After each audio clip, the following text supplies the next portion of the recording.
this case we can speak about art or faith, not about science. And the second question is rather technical because the behavior of microtubules is very like the behavior of one-dimensional Landauer resistors. However, those microtubules are comparatively big, so they can be quantum objects only for some very light quasi-excitations, or with effective masses, probably some promille of electron free mass. What that can be? Thank you very much.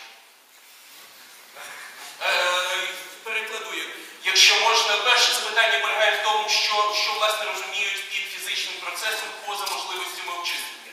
Є дві можливості, чи можемо записати рівняння, але з якихось питань причин ми не можемо розв'язати ці рівняння, або ж взагалі рівнянь записати неможливо, але в цьому випадку ми можемо говорити скоріше про мистецтво, віру, а не про науку. І друге питання є скоріше технічним. Ці мікротюбули поводять себе значною мірою як одновимірні ландауерівські резистори, це об'єкт відомий з квантової механіки, проте вони порівняно великі. Отже, квантовими об'єктами вони можуть бути лише для квазизбуджень з дуже малою ефективною масою, десь проміли від вільної маси вільного електрона. Що б це могло бути? Дякую.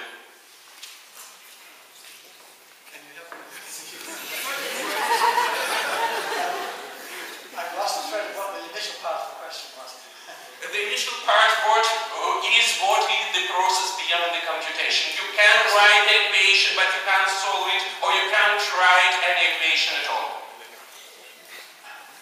It was not really that. I mean, not that you can't solve an equation. Computability has to do with families of problems. You might have for example, one polyomino set, and you could answer yes or no that it can solve it. But the issue has to do with, do you have a general procedure for solving this? Yes, yes. And so the question is, sorry, yes. Действительно, разговор не о том, чтобы решить какую-то одну задачу. Здесь идет вопрос о решении группы задач. И вот на данный момент нужно поставить себе вопрос. Yes, I'm just saying it's not to do with whether you solve an individual problem. It's whether you have a general procedure. Это не о том, разговор идет не о том, чтобы решить какую-то отдельную индивидуальную задачу. Просто это о том, что можно ли разработать какую-то процедуру, которая могла бы решать. So the argument that I'm trying to make is that we don't act according to some general procedure, which is computational.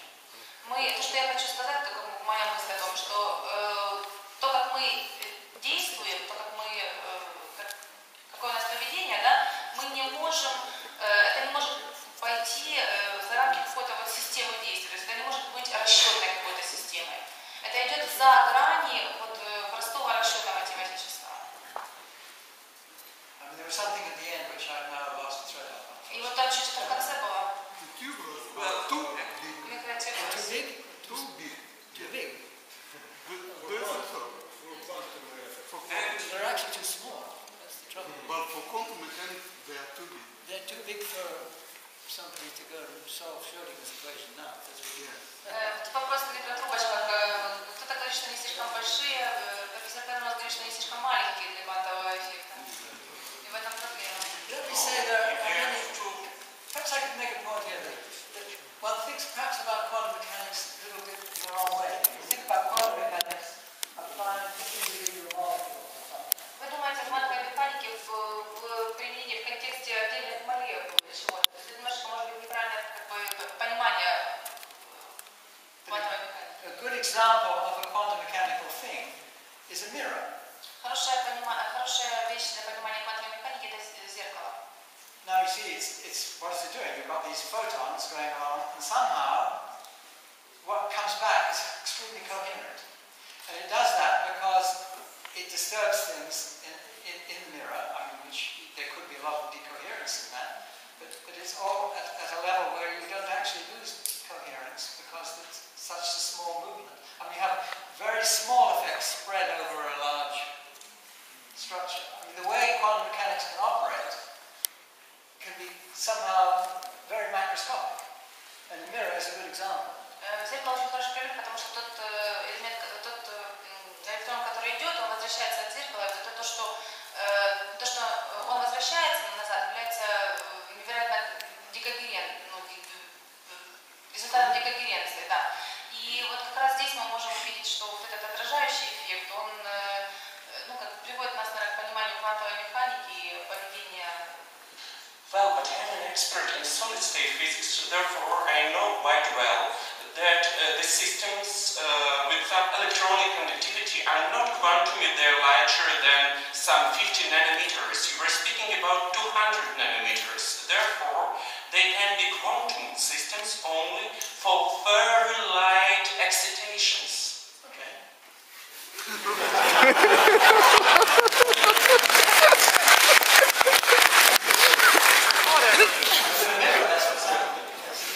So, yeah, the point is not so much that. Excuse me, then that was a misunderstanding. If 4 nanometers, then okay, thank you.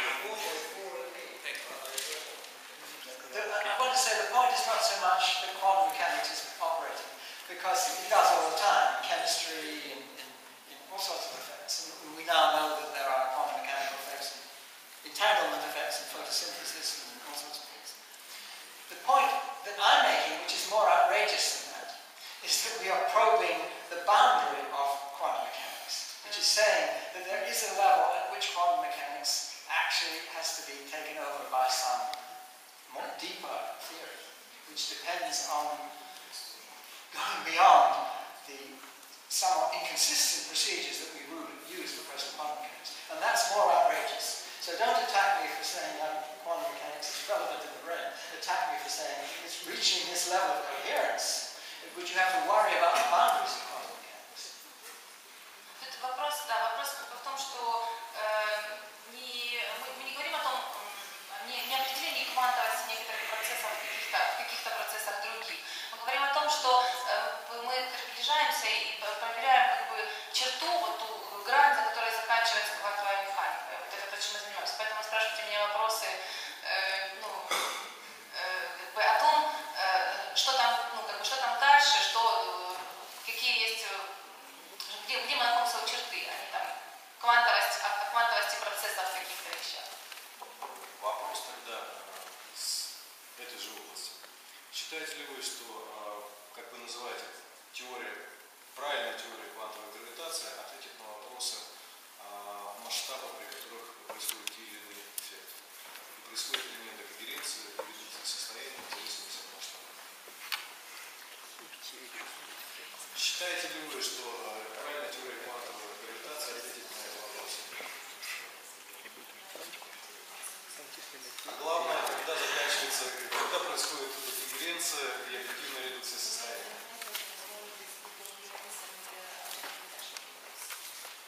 Let me first of all comment on the term quantum gravity.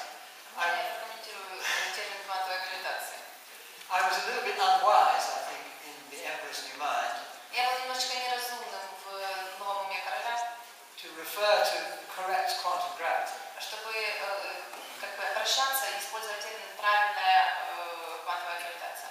This being rather an implication that all theories to date, or to that date, were incorrect.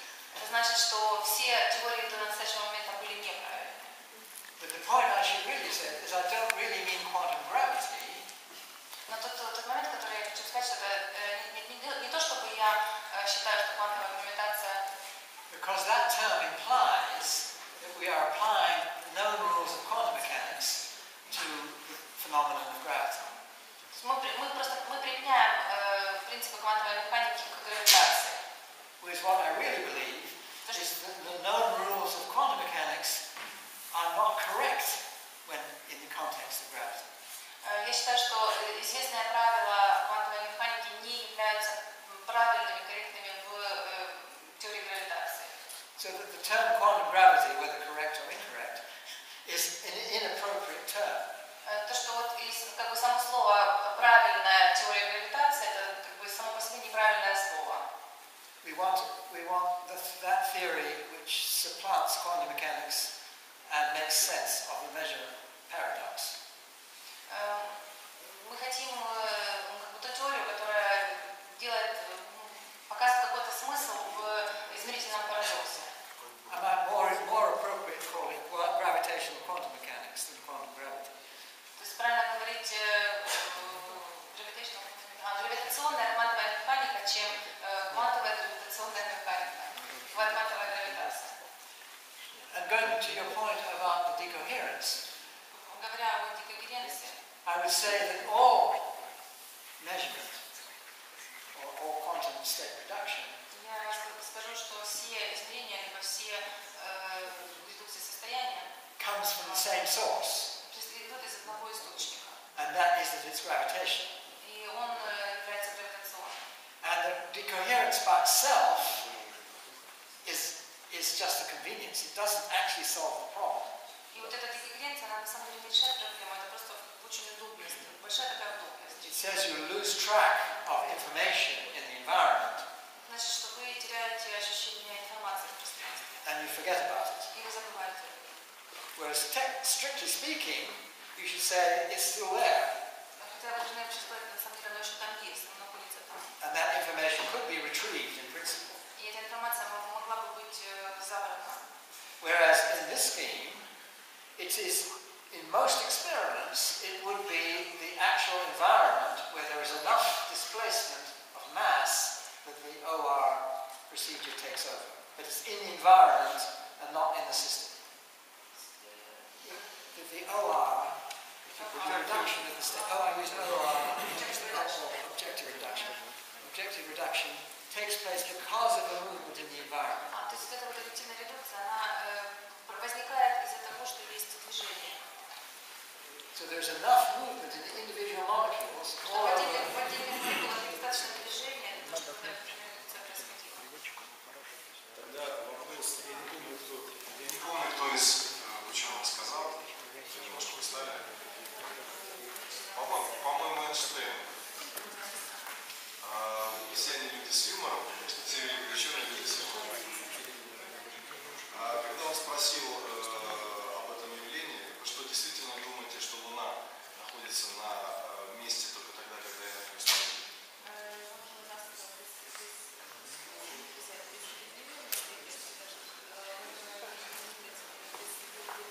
На самом деле это очень глубокий вопрос и, наверное, главный вопрос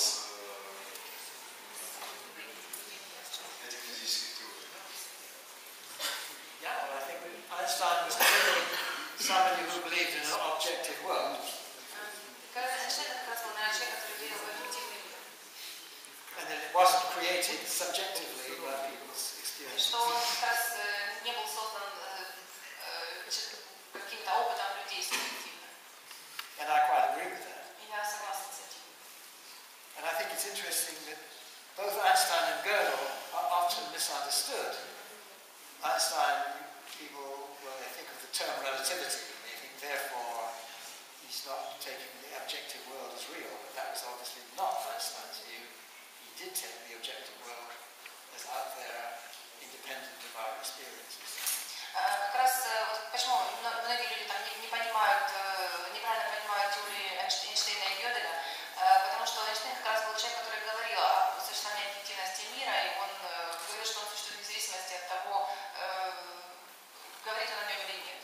And Gödel took the view that mathematical truth was out there in the world and was not subject to the particular formal system we might use. И Гёдель говорил о том, что математическая истина находится где-то там в мире, а не зависит и не может быть привязана к каким-то нашим размышлениям по этому поводу. Я прошу вопросы из зала, потому что мы как-то перетянули очень сильно внимание на себя, я смотрю, люди уже понимают.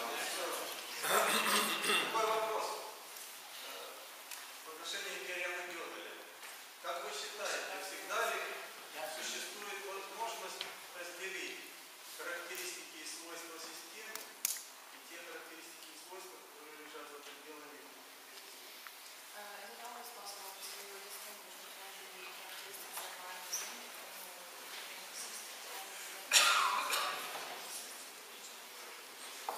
Unfortunately, it's one of these unsolvable problems in the sense that there is no systematic procedure to know К которые не имеют решения, потому что нет какой-то разработанной процедуры, которая могла бы... To know whether or not a statement, let's see if I can try and remember what it is, it's that you, to know whether a family of statements lies outside computational procedure or not. Как раз для того, чтобы нет какой-то процедуры, которая может наносить, лежат ли эти решения этих вопросов за компьютерным, за расчетными какими-то процедурами или нет. That itself is a non-computational procedure. Это сама по себе процедура, она сама по себе расчету не поддается. But I suppose, I'm not sure if you're asking quite that question. I mean, what Gödel showed was that there are some statements, with any formal system you adopt, there are some statements which are not only unprovable within the system, but also true if you believe that the system is reliable to be used. I mean, you can't state it just to say that the system is consistent. Some people argue, well, you don't know whether the system is consistent. But if you don't know whether the system is consistent, then you don't know anything you've proved using it. It has to be true. So you're stuck both ways. You see, either you trust the system, in which you can see things are true which are outside the system, or else you don't trust the system, in which case, why do you use it anyway? So I think Gödel's point of view was not only is truth, in a sense, out there and absolute and not personal, but it's accessible. That somehow there should be a way of seeing these truths in principle. That's not quite so clear to me. He certainly doesn't establish that. And it may be that there are things which are, in some absolute sense, unseeable or unprovable in this absolute sense by human beings. And that's an unsolved question.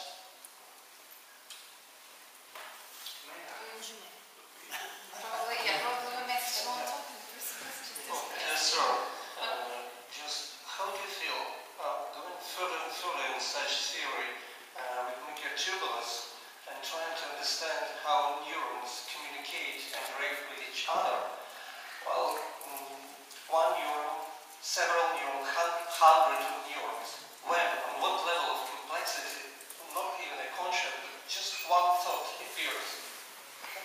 Well, I would certainly take the view that most actions of the brain are unconscious.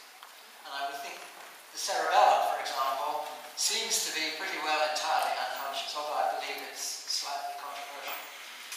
It's pretty well entirely unconscious. So it's certainly not true that lots and lots of neurons acting together in some complicated way activate consciousness. Something else has to be involved. I mean, the cerebellum involves about half as many neurons as the cerebrum. And I think there are many more connections in the cerebellum. Yet, it seems to be unconscious. So there's something else going on.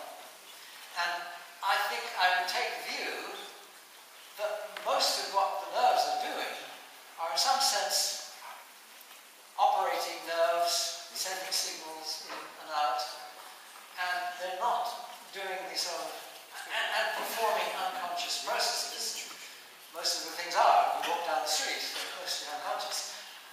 But there is nevertheless something deeper which has to be understood and in some sense is in control of exactly the operation of how this computational system works. And that the microtubules would be part of that story. I'm not saying they're the whole part.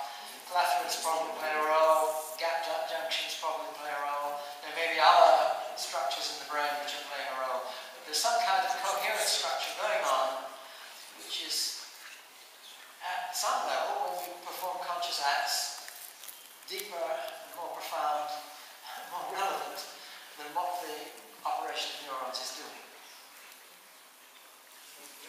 Можно очень простой вопрос.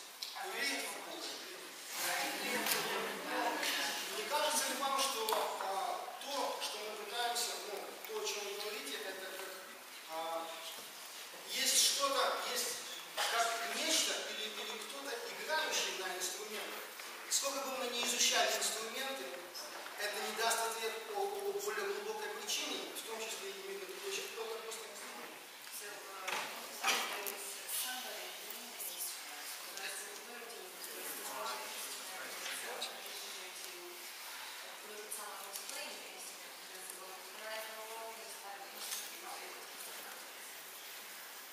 Well, in a sense, I suppose that's what I'm trying to grope for here. One's trying to look for something, what the person is inside. Кажется, что я хочу заняться, я хочу посмотреть, что есть такой человек внутри. And I think the point of view, I often don't emphasize, my colleague Stuart Hameroff, whom I mentioned in connection with microtubules, often tries to put this in a different way. He's actually right, but I feel uncomfortable every time he says it. Because the operation of state reduction, according to this scheme which I've been talking about, he says it's sort of fundamental space-time structure. And in a sense that's true. I'm saying that it's very deep in the operation of the world. It's not simply what's going on in our conscious brains, it's happening all the time in the world. And it's something we don't understand. And the thing is, it's almost always disorganized, and that's why we don't need to understand it. It's in the environment and it behaves randomly, and you don't worry about it. Whereas in our brains, it's somehow coherently organized. And it's taking out something which is out there already, and making use of it. And this is, I think, a way of looking at things which is, okay, I agree with that. May I ask a question about microtubules?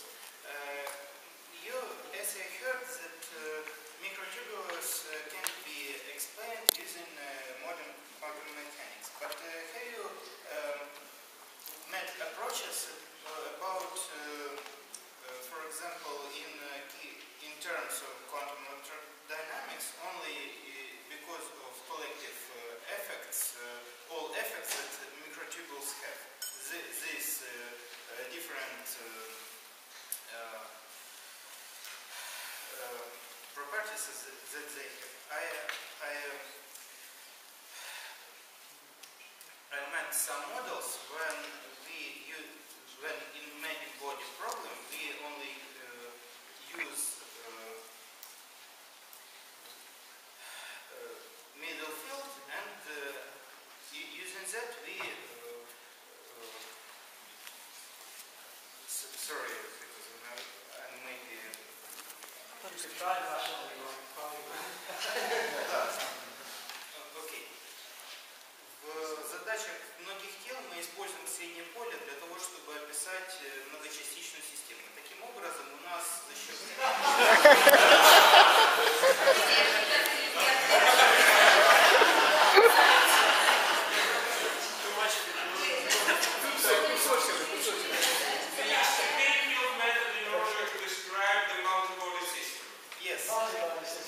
Yes, and maybe in terms of quantum electrodynamics, it's possible. The problem is that we don't know how to solve n-body problems. yeah, I understand. I guess I understand what you're saying. And it's certainly these things are very difficult to solve. And the question is, to what extent can we push the problem into our difficulty in solving the equations, if you like. But the perturbation method and numerical methods give their results, and they even sometimes fit the experimental data. Well, I think, I'm not sure if this is what you're saying, but I try to argue in my book Shadows of the Mind that it's not to do with the complication, that there are actual fundamental issues, and what we do with our conscious understanding transcends computability. And it's not just that you have a very complicated system which could mimic that in some way. So I appreciate there's an issue here which, it's not so clear that you would have maybe something which behaves, because it's complicated in some way, behaves in a way which looks like something non-computable. I mean, it's partly not something which I can really address in a few words. I tried to address this question in Shadows of the Mind. Maybe not satisfactorily, but I did my best. And I think that it's not the case that it's merely that we don't see how to solve these equations in practice, that they're so complicated. And that there is something of a profound character beyond the complication, which has to be addressed by some system which is not computable. But I can see there's an argument there which needs to be taken very seriously.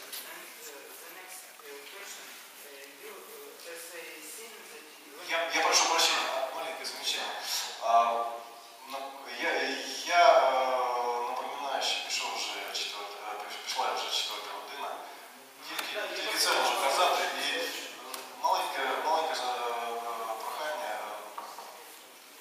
чіткіше питання, тому що багато ще ми можемо витримати деякий час, але не багато. Хорошо. Значит, я в работе видел, что пыталось немножечко было, извините, во время части, где гравитация увязывалась с квантовой механикой, я видел уравнение Шрейдинга. Підійдіть, візьміть мікрофон, будь ласка, так буде.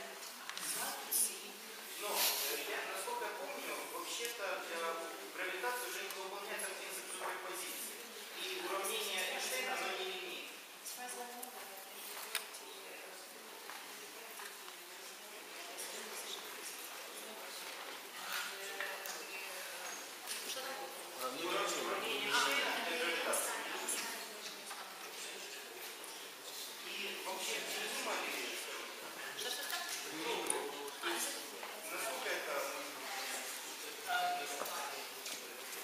Well, I should say that the nonlinearity is not really the problem because, say, quantum electrodynamics, classical electrodynamics is nonlinear.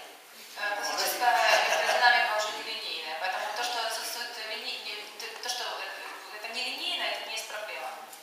And the thing is that gravitational theory is not just that it's nonlinear, but it involves principles which are hard to accommodate within the framework of quantum mechanics. You want to have the, say, principle of general covariance is the one people usually worry about. And the loop quantum gravity, and there's a big argument, you say, between those people who try to use string theory or something, and those people who try to use loop quantum gravity. And the loop quantum gravity people proudly say, well, we take into account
machine, in this common current sense of the word, is a computer-controlled device, I would say that will never be conscious. However, it could be that you build some device which depends on those physical processes which I claim are going on in the brain, involving going beyond quantum mechanics, etc., etc., etc., and then maybe you could, some distance in the future, Frankenstein will build the monster which will be conscious. Maybe, I'm glad I won't live to that time, but I don't see any argument against it. I think that it's nowhere within current possibilities. I don't think it's a current problem, and I think probably many other problems will engulf us before that might be possible.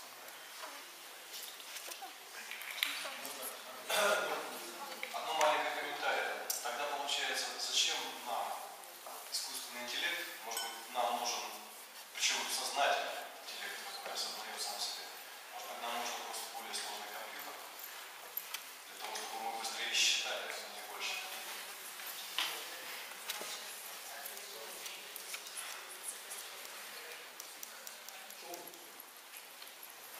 Well, my view, of course, is that consciousness is actually effective, so it does things that the computer would not do.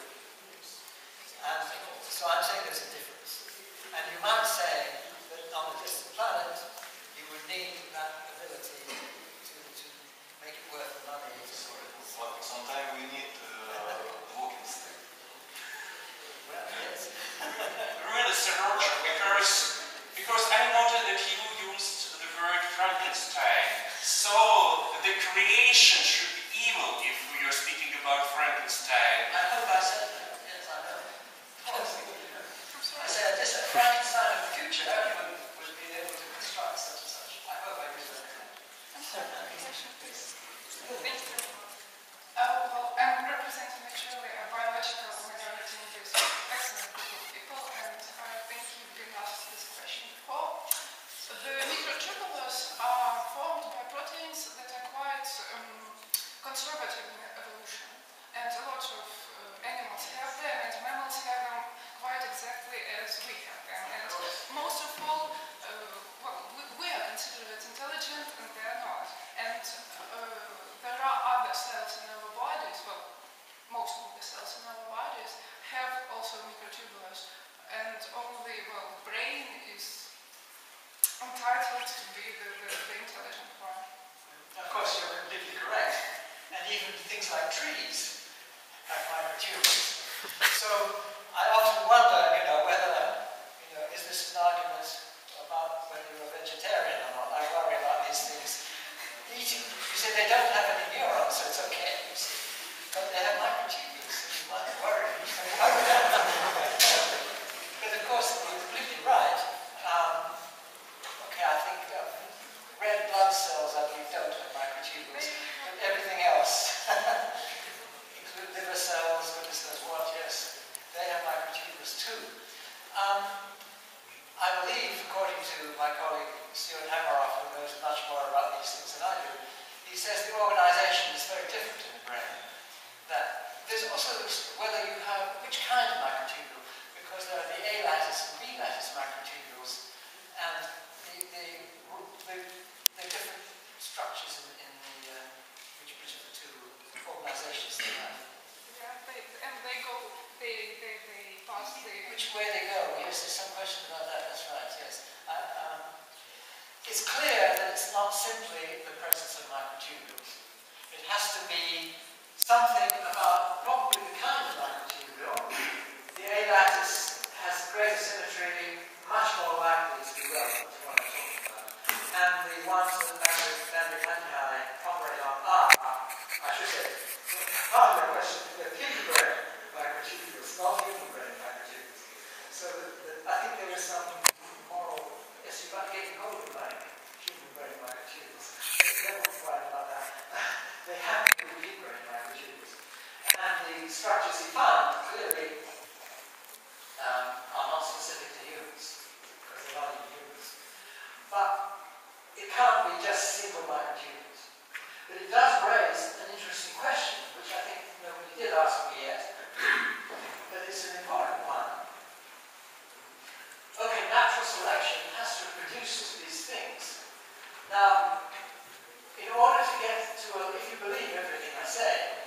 to say that not only is there important quantum activity going on, it reaches this critical level, and only then do you get a selective advantage.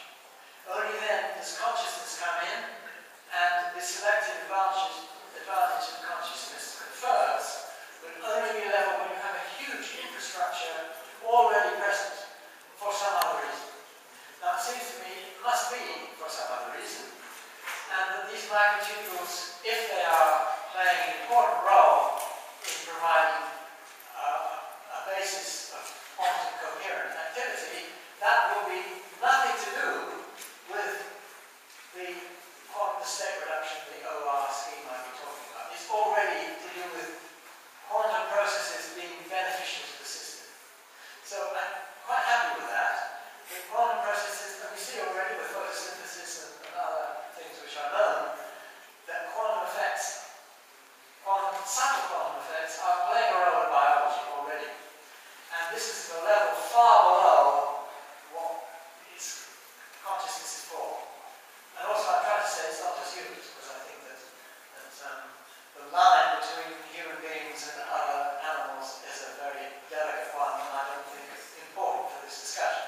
I think that not just apes, but I think dolphins, certainly, probably octopuses, they probably don't have to be mammals, have qualities enough like what we have, that I think there has to be a consciousness operating there, which is taking advantage of the same things we're taking advantage. Maybe not to the sophisticated degree that we seem to be doing it, but nevertheless it's there. And so it must be something more than just the preserving of conscious coherent activity. It must be something in the organization which is absolutely basic, fundamental to it. So I think I agree with the implications of your question. Я прошу прощения, маленький комментарий, извините, ради бога, извините, что с вами размешиваться, но я еще раз напоминаю, идет 4-й час, вопросов мы можем еще 4 часа сидеть, по-моему, совершенно без всякого движения. Но я предлагаю последний вопрос, вот уже говорит микрофон, вот, и может давайте два, чтобы справедливо. И просто объявляю, что будет лекция 30 числа в Политехническом университете на тему большого взрыва. Я полагаю, там будет уже большой зал, самый большой зал, который есть в Политехническом университете. Я знаю, вокруг желающих будет просто огромный, просто невероятный. И тема лекции о большом взрыве называется «Очень интересно». Я предлагаю...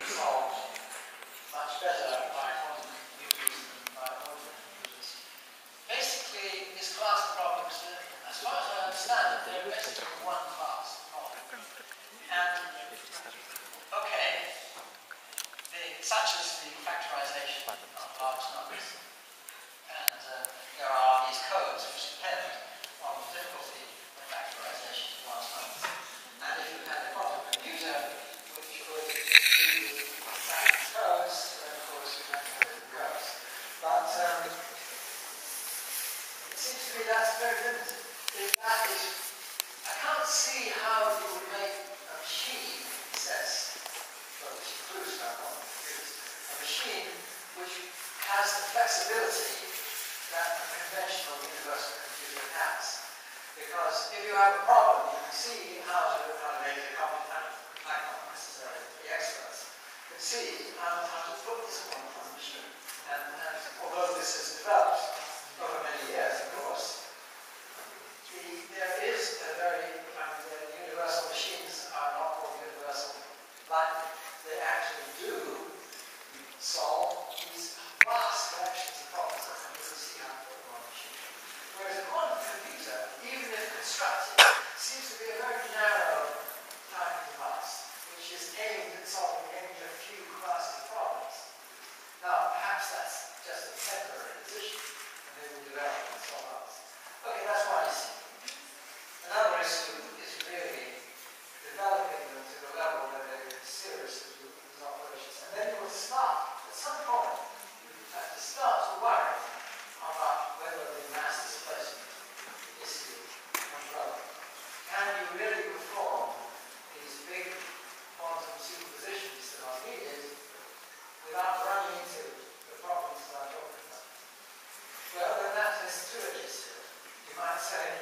this is a limitation to what quantum computers could ever do. Or you might take the view, well, it used to be said of ordinary computers, well, we are reaching the quantum limit, people used to say. That means that the level at which you have to start worrying about quantum mechanical effects spoiling your operation of your computer. But then you say, well, we take advantage of it. We make a quantum computer and use that. So then you would say, at a new level, well, if we are running up to the limits of actual quantum computers, if we know what the theory is, maybe we can take advantage of that. This is science fiction speculation. It's way beyond anything that we are at the moment. So I think it's a very interesting subject to try to develop. I think the hype is probably rather overstated at the moment, and that I don't want to stop money coming into this area. Some of my friends are angry with me, but I think that there is perhaps a little bit too much expectation on the computers at the moment. Журналисты из этих возможностей сейчас делают сенсацию. И речь идет о том, что искусственный интеллект будет создан в ближайшие 10 лет. Но это и есть научная фантастика, но журналисты и журналисты. Ставим запитання, будь Ставим ласка. запитання.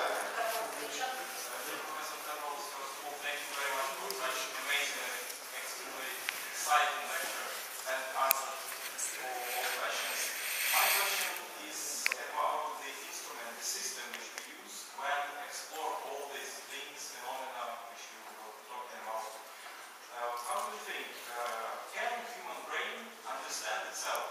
Can the system understand its own consciousness? Well, of course, that's What would be the condition when we understand our brains? That's also a good question. I think it would be contradictory to understand completely, because you would, if you run into paradox, you would say, well, I understand what I'm going to do and I'm going to do something different. I mean, that sort of thing runs into paradox. However, understanding the general principles underlying what consciousness is, how we behave, and so on, doesn't seem to me to be necessarily impossible. What that means exactly is not totally clear. I tend to be optimistic, if that's the right word, I'm not sure it is, optimistic about not having too many limitations on what we can understand. So I think, of course, there will be things that are so complicated that it will be difficult for people to understand. Usually the difficult things to understand are not difficult because they're complicated, they're difficult because of the level of sophistication. The conceptual ideas are difficult. So Einstein's general theory of relativity is very complicated if you want to use it, but that's not the point. The point is getting your mind around some of the conceptual ideas which are very profound. Quantum mechanics is worse in that respect. But it's worse partly, I think, not just because the ideas are difficult conceptually, but because the ideas are contradictory conceptually. And it's because we have this conflict between the U and the R, as I mentioned in my talk, that they are in contradiction. You see, why does a measuring device not satisfy the Schrödinger equation? It should. So you have basically the contradiction with my contradiction. So there is undoubtedly, I think that whatever theory does come to supplant quantum mechanics and extend it so that quantum classical will be two limits of this quantum theory, the main obstruction to that theory is not its complication, but its sophistication, its subtlety, its depth. So we already see in general relativity how it supersedes Newtonian theory, but it doesn't supersede it in, you still use Newtonian theory to almost everything. GPS, the global existing systems, GR. That's the one example.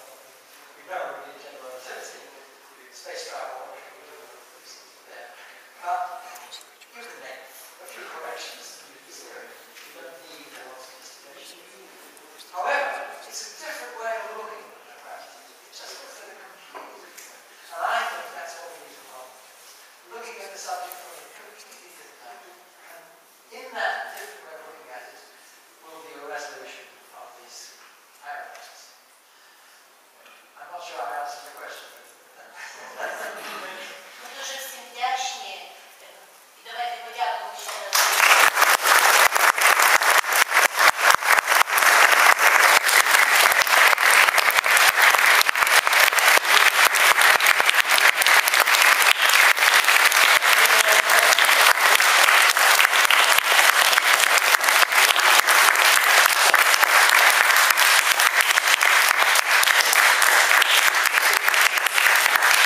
Напоминаю всем желающим по поводу лекции, которая будет 30 числа во вторник в Киевском полифилическом. Если какие-то 13 часов.